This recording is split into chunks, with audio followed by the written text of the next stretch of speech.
Those are my bosses, the Rothschilds. Emails drop, and Jeffrey Epstein, who worked on behalf of the Rothschilds, according to him, wrote that in an email, Rothschilds who credit themselves with having created which nation state? Oh, right, Israel, the same nation state that is having a bunch of women say that they were ritualistically abused in a forest by rabbis. That's happening in the Knesset right now, that nation state, saying that they were 3-4 years old when this happened. They thought it was over. They thought once the headlines faded, once the cameras stopped flashing, once the public moved on to the next scandal, everything would quietly disappear.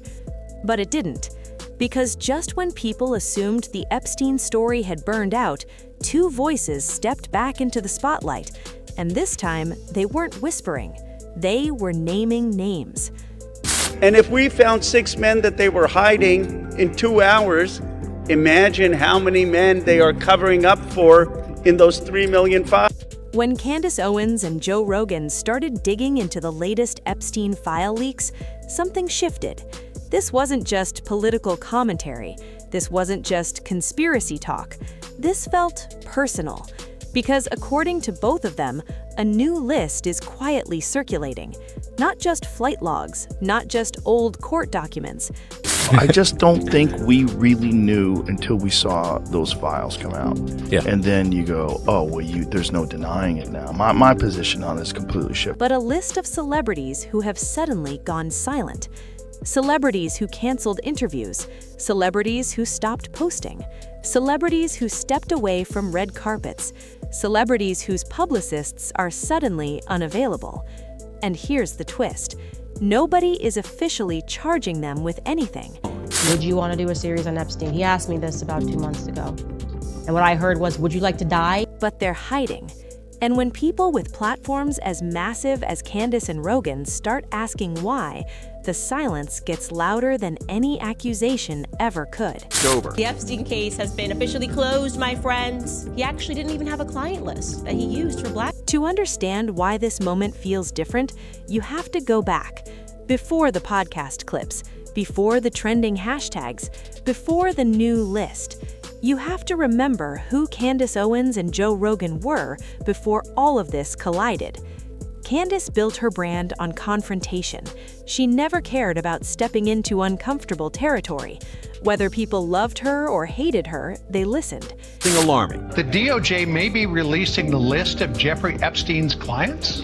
Will that really happen? It's sitting on my desk right now to... She was sharp, unapologetic, and never afraid to question narratives, even ones coming from her own political side. Joe Rogan, on the other hand, built something different. Long-form conversations, hours of talking, letting guests speak, asking questions most interviewers wouldn't touch. Over time, his platform became one of the biggest in the world. Millions listening, no script, no filter. They didn't always agree. Subtle. Do you feel like they're laughing at us? I feel like they're laughing at us. We are definitely in clown world. They weren't from the same media lane, but they shared something important: independence. And that independence matters when you're talking about a man like Jeffrey Epstein, because Epstein wasn't just a criminal.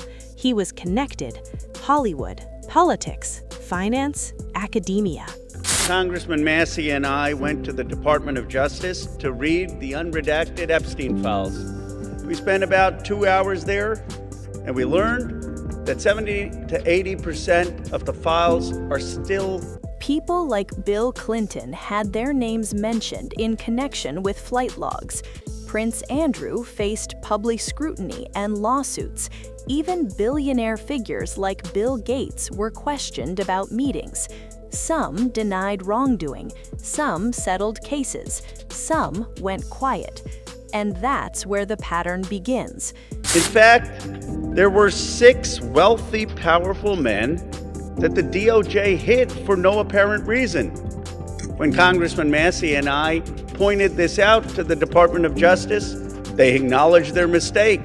And now they have revealed the identity of these 6 powerful men. These men are Salvatore Navora, Zorab Mikaladze, Leopig Leonor, Nicola Caputa, Sultan Ahmed bin Sulayem, CEO of Dubai Ports World, and billionaire businessman Leslie Wexner, who was labeled as a co-conspirator by the FBI. Because what Candace and Rogan started pointing out recently isn't about who was proven guilty, it's about who disappeared.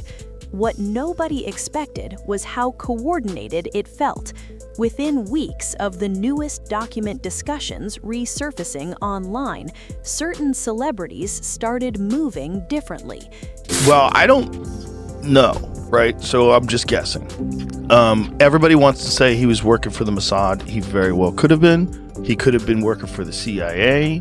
He could have been a guy who was on his own, but also working with them, right? Like a guy that they used, but they never fully endorsed. Like an asset. Interviews postponed, social media wiped clean, comment sections locked, public appearances canceled due to scheduling conflicts. On his podcast, Rogan didn't scream accusations. He did something quieter and maybe more powerful.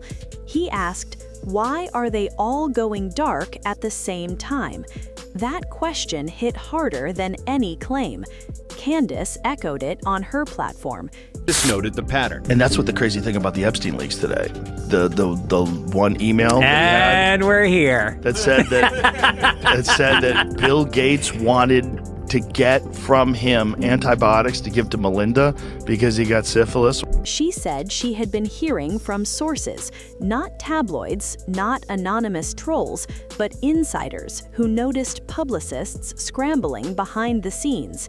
And here's where the tension builds, because in Hollywood, it's actually true that I was only at dinners. I never went to the island. I never met any women. And silence is rarely random.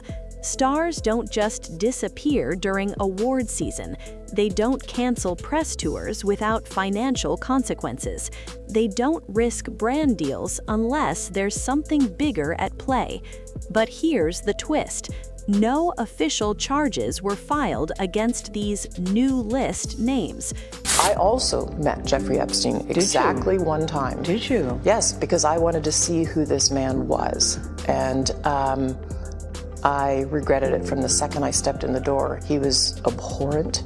He was evil personified. I had nightmares about it afterward. No court announcements, no perp walks, no breaking news alerts, just quiet exits. And that quiet is what made this explode online. He was obviously nerd fishing. He was fishing for nerds. And I think he caught a lot of nerds in that net.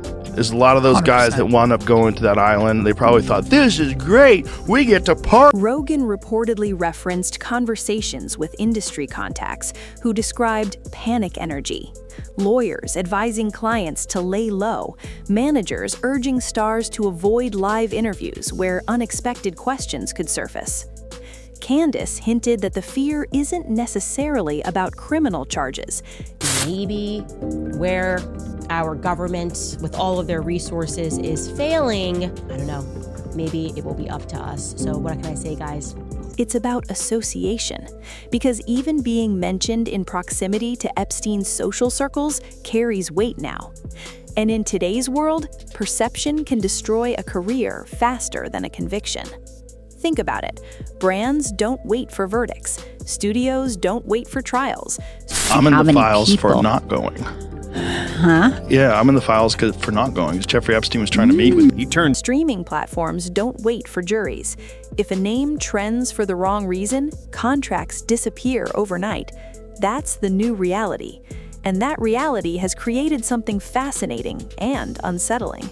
A list not of confirmed criminals, but of celebrities hiding. What makes this story even more dramatic is how divided the public reaction has been. Inside Epstein's world. But he was the guy who told me about Epstein's Island more than a decade ago, and I thought it was the craziest thing I'd ever heard. I was like, what are you saying? There's an island, like it sounds like a plot in a movie. There's an island where they fly famous rich scientists and politicians, and they compromise them with underage girls and get it on film so they could use it against them. I'm like, what? That sounds like lizard people. It sounds like, 5G creates COVID. Same thing. Yeah. But turns out it was true. And it's one of many things. Some people say Candace and Rogan are stirring unnecessary suspicion. Others argue they're doing what mainstream outlets won't, asking uncomfortable questions without waiting for permission. But here's the part nobody can ignore: the timing. When multiple high-profile figures step back at once, it doesn't feel accidental. It's so tangled. The whole thing is just, I think everybody who looks at it realizes this is a rabbit hole that just goes to the center of the earth. It feels strategic. Behind the scenes, Hollywood is a tightly connected web. Agents share information, publicists compare notes, lawyers communicate quietly across industries. If one person hears their name might appear in resurfacing documents or investigative discussions, word spreads fast, and fear spreads faster. The media is out there to consistently lie and to protect the elites. They have money, they have power, they do not have the truth on their side. And many of these things that you may have thought were conspiracies, things that I grew up thinking were conspiracies, are so obviously not conspiracies at all. Rogan reportedly mentioned how powerful circles protect themselves, how elite networks operate less like individuals and more like a shield. Candace went even further. She suggested that the real story isn't about a new list being released publicly. Is there a Jeffrey Epstein right now that we don't know about? It's about a private list circulating among insiders, a list of who might be mentioned next, who might face questioning, who might be dragged into interviews. And that kind of anticipation can be terrifying because it creates a waiting game. Imagine waking up every day wondering if your name will trend. Imagine refreshing social media not to promote your movie, but to see if your career is collapsing. That kind of stress doesn't stay hidden. It shows up in sudden retreats, in carefully worded PR statements, in rehearsed smiles at rare public appearances. And then there's the betrayal angle, because Epstein's world wasn't built on strangers. It was built on invitations, private dinners, exclusive parties, charity galas, elite gatherings where celebrities, politicians, and billionaires mixed freely. At the time, being in those rooms felt like status. Now, it feels like liability. Some insiders believe the fear isn't about crimes, it's about optics. Being photographed in the wrong place, laughing next to the wrong person, attending the wrong event 10 years ago. In the age of screenshots and archived images, the past never really disappears. Candace reportedly warned that Hollywood loyalty vanishes when survival is at stake. And that's where the betrayal comes in, because as pressure builds, people talk. Assistants remember details. Former friends leak stories. Business partners distance themselves publicly. The same people who once defended each other suddenly say, "I barely knew them." We've seen it before. But this time, it feels larger, because it's not centered around one shocking arrest. It's centered around uncertainty, and uncertainty is powerful. The emotional toll of this kind of spotlight is intense. Careers built over decades can unravel in days.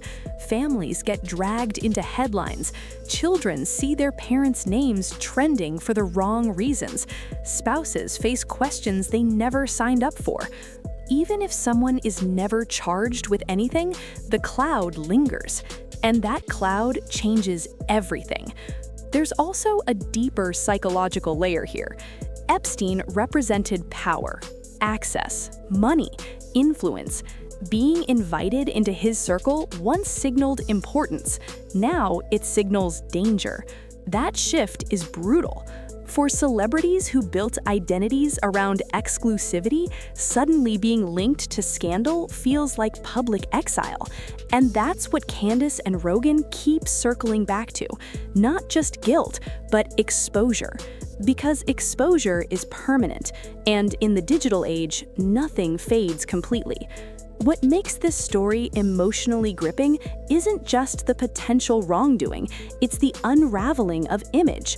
Hollywood survives on illusion, perfect lives, perfect friendships, perfect reputations. But when cracks appear, the illusion shatters fast. And here's the part that leaves people uneasy. Candace hinted this isn't finished. Rogan implied there's more discussion coming. Not wild accusations, not dramatic reveals, just more questions, more digging, more names being analyzed, more timelines being examined. And when two independent voices with massive audiences keep looking in the same direction, it creates pressure.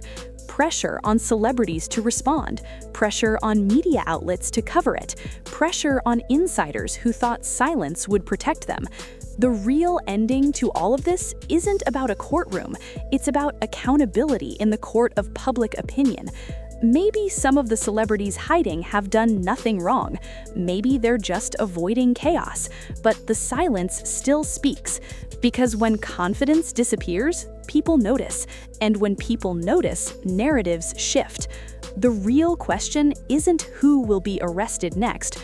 The real question is who can survive the storm of suspicion. Candace Owens and Joe Rogan didn't create that storm. They just pointed at the clouds gathering. And now Hollywood feels different, quieter, tenser, less certain. Because somewhere out there is a list, maybe official, maybe whispered, of names that don't want to be mentioned. And the more silence we see, the louder this story becomes. If this is only the beginning, imagine what happens when the next wave hits. Because in a world where power once protected everyone in the room, now it might expose them instead.